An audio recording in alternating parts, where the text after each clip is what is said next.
ఓం శ్రీ సాయిరామ్. సర్వదేవతాతీత స్వరూపులు భగవాన్ శ్రీ సత్యసాయి బాబా వారి దివ్య పాద పద్మములకు శతకోటి వందనములతో భక్తులందరికీ సాయిరామ్. బాబా వారు తన యొక్క జన్మదిన సందర్భములలో ఇచ్చినటువంటి ఉపన్యాసాలన్నింటినీ కూడా అహం సత్య బోధక అనే దానిలో ప్రచురించడం జరిగింది. 81వ సంవత్సరం జన్మదినంగా ఇచ్చినటువంటి దాన్ని చదువుకుంటున్నాం. ఒక్కొక్క జన్మదినానికి ఇచ్చినటువంటి ఉపన్యాసం సుమారుగా మూడు భాగాలుగా మనం చదువుకుంటున్నాం అన్నమాట. ఈ పాంచభౌతికమైన కాయము శరీరం గురించి చెప్తున్నారు. జీవాత్మ, దేహాత్మ, పరమాత్మ గురించి చెప్తున్నారు ఈరోజు. ఈ పాంచభౌతికమైన కాయము బుడగ వంటిది. ఈ దేహమందు ఆత్మ అణుస్వరూపమును ధరించుట చేత దీనిని దేహాత్మ అని అన్నారు.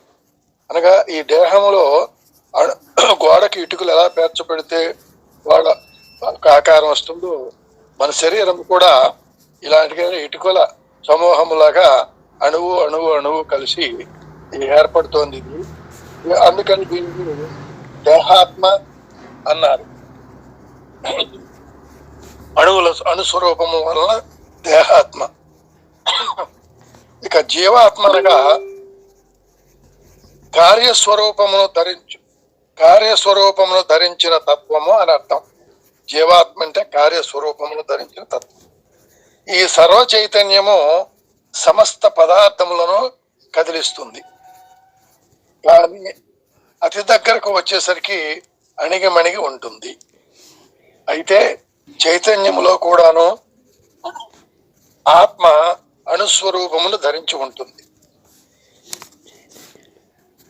ధర్మబోధ జ్ఞానము ఇందు వ్యాపించి ఉంటుంది చైతన్యములో. కనుక దీనిని జీవాత్మ అని అన్నారు. ఇక పరమాత్మ. ఇచ్చట చిన్న విషయాన్ని గుర్తుంచుకోండి. దేహము, జీవుడు, పరమాత్మ అనే 3 తత్వాలు ఉన్నాయి. జీవ ప్లస్ ఆత్మ జీవాత్మ, దేహ ప్లస్ ఆత్మ దేహాత్మ, పరమ ప్లస్ ఆత్మ పరమాత్మ. దేహాత్మ శరీర నిర్మాణము, జీవాత్మేమో కార్యనిర్వాహక స్వరూపము, పరమ ప్లస్ ఆత్మ పరమాత్మ పరబ్రహ్మ. జీవ, దేహ, పరమ అని 3 వేరువేరుగా కనపడుతున్నాయి. కానీ ఆత్మ 3 యందు ఒకటిగానే ఉన్నది. ప్రేమస్వరూపులారా, మీరు ఇంతవరకు పోనక్కర్లేదు. చిన్న చిన్న విషయాల్లో కూడా మనం విచారిస్తే సత్యం అన్నది సులభముగా అర్థమవుతుంది. నా దగ్గరకు అనేక మంది వస్తుంటారు. ఇలా అడుగుతారు, స్వామి ఐ వాంట్ పీస్ అని అంటుంటారు. నాకు కావాలి శాంతి అని అర్థం. ఇక్కడ 3 పదములు ఉన్నాయి. I want peace. ఇందులో ఆ ముందుగా ఉన్న ఐ తీసేసి, అంటే ఈగో తీసేసి, ఇంకా వాంట్ అనగా కోరిక, ఆ వాంట్ కూడా పీస్ అది కూడా తీసేసి, ఈగో డిజైర్ 2 పక్కన పెట్టుకుంటే తీసేస్తే మిగిలేది పీస్, శాంతి. కాబట్టి ఈగోని డిజైర్ ని పక్కన పెట్టుకుని పీస్ అంటే అది ఏ విధంగా లభిస్తుంది? కనుక మనం ఆధ్యాత్మిక విషయములలో కూడా సరి అయిన రీతిగా అద్వైత భావములో యోచన చేస్తే ఆత్మతత్వము ఎంత సులభమైనదో, ఎంత సున్నితమైనదో, ఎంత పవిత్రమైనదో, ఎంత గౌరవమైనదో మనకు సులభంగా అర్థమవుతుంది. ఆత్మతత్వం అవ్వాలంటే ఆ నేను అనే దాన్ని పక్కన పెట్టి కోరికలు, డిజైర్స్ ని కూడా పక్కన పెట్టుకుంటే శాంతి మిగులుతుంది. ఆత్మ యొక్క లక్షణం శాంతి. అందుకే ఆత్మకు శాంతి కలుగ్గాక అంటూ ఉంటారు. అయితే ప్రపంచ వాసనలలో నిండిన వారికి ఈ విషయములు అర్థము కావు. ఉదాహరణ, ఫలములోని రసము తరులు తా మెరుగునా అంటే ఫలంలో రసము చెట్లకు తెలియదు కదా. పువ్వులలోని పరిమళము తీగలు అనుభవించునా, కావ్యాలలోని మధుర రసము గ్రంథములు అనుభవించునా, నివృత్తి సార పాండిత్యము ప్రవృత్తి పండితుడు ఎట్లరుగును. ఇక్కడ ఫలములలోని రసం చెట్లకు తెలియదు, పువ్వుల్లో పరిమళము తీగలకు తెలియదు, అలాగే కావ్యాల్లోని మధురమేమో ఆ పుస్తకానికి గ్రంథానికి తెలియదు. నివృత్తి సార పాండిత్యము ప్రవృత్తి పండితుటిట్లెరుగురు అంటున్నారు. నివృత్తి ముఖ్యము. చెట్టు నిండా కాయలు కాస్తున్నాయి కానీ ఆ ఫలముల మాధుర్యం చెట్టుకే తెలియదు. పుష్పంలోని పరిమళము తీగకు తెలియదు. దివ్యమైన మానవత్వము ప్రతి మానవుని యందు వెంట జంట ఉన్నప్పటికీ దీని తత్వము మానవునకు అర్థం కావటం లేదు అని పైన ఆ పండుగ ఉదాహరణ, అట్లాగే కావ్యం ఉదాహరణ, పువ్వుల్లో పరిమళ ఉదాహరణ చెప్పడం జరిగింది. కాబట్టి మనలో ఉన్నటువంటి దివ్యాత్మ యొక్క తత్వాన్ని మానవునకు అర్థం కావటం లేదు అంటున్నారు. మనము ఆత్మతత్వము నిమిత్తమై అన్నింటినీ ఆశ్రయించిన అవసరం లేదు, అందరి వద్దకు పోనక్కరలేదు. అయితే ఈ విషయాన్ని తెలుసుకునే నిమిత్తమై ఈ విషయమును తెలుసుకున్న మహనీయుల దగ్గరకు వెళ్ళి కొంతవరకు తెలుసుకొని తద్వారా నీకు నీవే సాధనలు తెలుసుకోవాలి. మహనీయుల దగ్గర తెలుసుకోవాలి, తెలుసుకుంటే సరిపోదు, సాధన కూడా చేయాలి, విచారణ కూడా చేయాలి. గురువు చెప్పడమే కానీ చేయవలసింది ఎవరు? నీవే చేయాలి. బిడ్డ అంటే తల్లికి ప్రేమే. బిడ్డకు మాటలు నేర్పించాలంటే తల్లి పలికి బిడ్డ చేత పలికించాలని ప్రయత్నిస్తుందే గాని తల్లి నోరు బిడ్డ నోరులో పెట్టి పలుకదు. మన వేద శాస్త్ర పురాణ ఇతిహాసములు పవిత్రమైన విషయాలను మనకు బోధిస్తున్నాయి. కానీ గ్రంథములు పఠించినంత మాత్రమే లాభము లేదు. అందులో ఉన్నటువంటి విషయములను ఆచరణలో పెట్టుకోవాలి. మొట్టమొదట ఇంద్రియముల ఉద్రేకతను మనము చంపాలి. అనేక మంది ఇంద్రియ ఉద్రేకమును చంపే నిమిత్తమై కొంతవరకు ఆహారాన్ని కంట్రోల్ చేస్తుంటారు. ఇది కేవలము వెర్రితనము, అజ్ఞానము యొక్క లక్షణము. ఇలా ఆహారాన్ని కంట్రోల్ చేసుకుంటే ఇంద్రియాలు వశంలోకి వస్తాయి అనేది అజ్ఞానం యొక్క లక్షణము. ఇది కాదు ప్రధానం.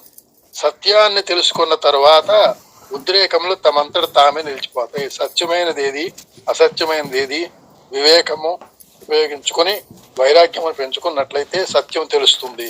అప్పుడు మన యొక్క ఇంద్రియములు మన అధీనంలోకి వస్తాయి అన్నమాట. పుట్టపైన మర్దించిన పాము మరణముందున తనువును తా దండించిన విషయ భోగములుడుగున ఆకలి దప్పులు మానినంత ఆత్మజ్ఞానియగున తానెవరో తెలియకున్న తత్వజ్ఞానమెటులపు. పుట్టపైన కొడితే పాము లోపల ఉన్న పాము చావదు. అలాగే తనువు శిక్షించితే మాత్రంలో విషయ భోగములు ఉడగవు, పోవు. ఆకలి దప్పులు మానినంత మాత్రంలో కూడా ఆత్మజ్ఞాని కాడు. ఎప్పుడవుతాడంటే తానెవరో తెలుసుకుంటే తప్ప తత్వజ్ఞానము రాదు. మొట్టమొదట తానెవరో తెలుసుకోవడానికి ప్రయత్నం చేయకుండా ఏమి చేసినా లాభం లేదు. రమణ మహర్షి గారి ప్రథమ సిద్ధాంతం కూడా ఇది. ప్రేమ స్వరూపులారా, మానవత్వము అజ్ఞాన తిమిరాంధకారములో మునగటము చేత నీటి బిందువు వలె ఉంటున్నది. తన ప్రేమ కూడా సంకుచితమై స్వార్థమై కేవలం అణుప్రమాణముగా ఉంటున్నది. తను తన వారు తప్ప ఇతరులను ప్రేమించే విశాలత్వం ఉండటం లేదు. కానీ దైవత్వం యొక్క ప్రేమ మాత్రము విశాలమైన సముద్రం వంటిది. ఈ సముద్రము దగ్గరకు వెళ్ళి నీటి బిందువును సముద్రముతో పోల్చుకోవడానికి ఏమాత్రమైనా సాధ్యమవుతుందా? కాబట్టి మన యొక్క ప్రవర్తన నీటి బిందువుతో ఉన్నది. పరమాత్మ యొక్క ప్రేమ సముద్రముతో కూడిన అంత పోలికలో ఉన్నదన్నమాట. కాబట్టి నీటి బిందువును సముద్రముతో పోల్చుకోవడానికి ఏమాత్రమైనా సాధ్యమవుతుందా? ఈ ప్రయత్నం ఎలా ఉంటుందంటే చీమ స్వర్గానికి పోయేటట్టుగా ఉంటుంది. దీనివలన నీవు సత్యత్వాన్ని ఏమాత్రము పొందలేవు. అయితే నీవు సముద్రము యొక్క పోలికను పొందాలంటే ఒక మార్గం ఉన్నది. ఆ మార్గమును అవలంబించు. నీవు బిందువు అయినప్పటికీ కూడా ఆ బిందువును సముద్రంలో చేర్చు. అప్పుడు నీవు కూడా సముద్రం అయిపోతావు. బ్రహ్మవిత్ బ్రహ్మైవ భవతి. రెండు సముద్రములు అయిపోతాయి. బిందువులను వేరువేరుగా ఉంచుకొని సముద్రమును వర్ణించడానికి ప్రయత్నిస్తే లాభం లేదు. భగవంతుని తెలుసుకోవటమే మాత్రమే సాధ్యము కాదు. భగవంతుని తెలుసుకోవటమే మాత్రము సాధ్యము కాదు. భగవంతుని తెలుసుకోవటము ఏమాత్రము సాధ్యము కాదు. నీ తత్వాన్ని మాత్రము బ్రహ్మత్వములో ఐక్యము గావించు. అప్పుడు రెండు ఒకటైపోయి ఏకమైపోతాయి.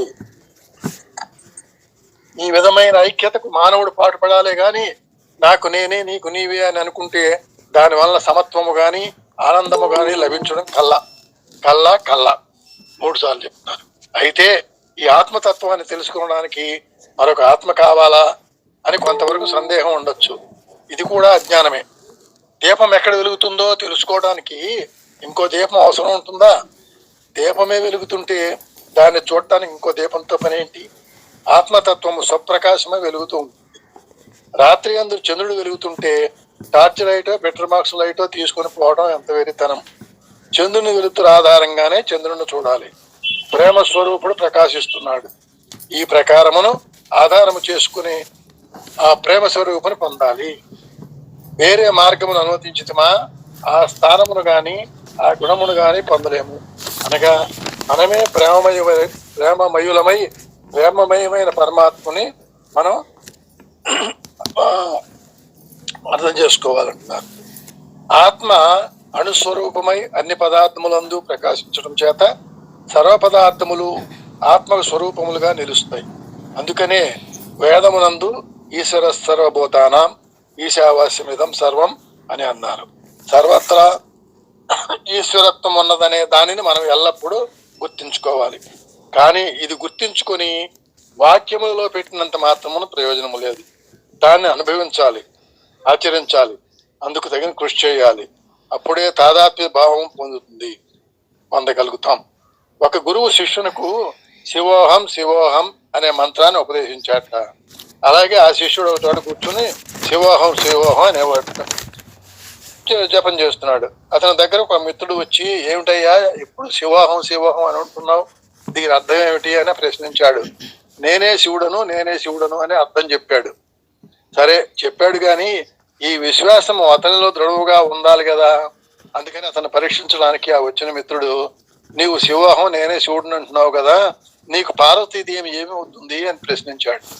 వెంటనే ఇతను చెంపలు వేసుకుంటూ అపరాధం అని అన్నట్ట. నిజముగా తానే శివుడైతే పార్వతీదేవి తన అర్ధాంగి అని చెప్పే ధైర్యం ఎందుకు లేదు?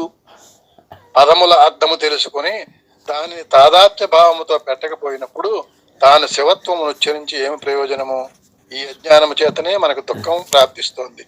ఈ అజ్ఞానము చేతనే జన్మలు ప్రాప్తిస్తున్నాయి. ఈ అజ్ఞానము నిర్మూలన కావాలంటే జ్ఞానాదేవత కైవల్యం. మనము జ్ఞానతత్వాన్ని పొందాలి. ప్రేమ స్వరూపులారా, దైవమునకు జన్మదినం అనేటువంటిది ప్రత్యేకంగా లేదు కనుక ఏనాడు మీ హృదయాలలో పవిత్రమైన భావములు అభివృద్ధి పరుచుకుందురో, ఏ నిర్మల సేవను మీరు ప్రతిష్ఠ చేసుకుందురో ఆనాడే మీలో భగవంతుడు పుట్టిన దినముగా భావించుకొని, భగవంతుడు మనలో పుట్టాలట, అదే భగవంతునికి పుట్టిన దినముట. ఆనాటి నుండి జన్మదినమును చేసుకోవడానికి ప్రయత్నించండి.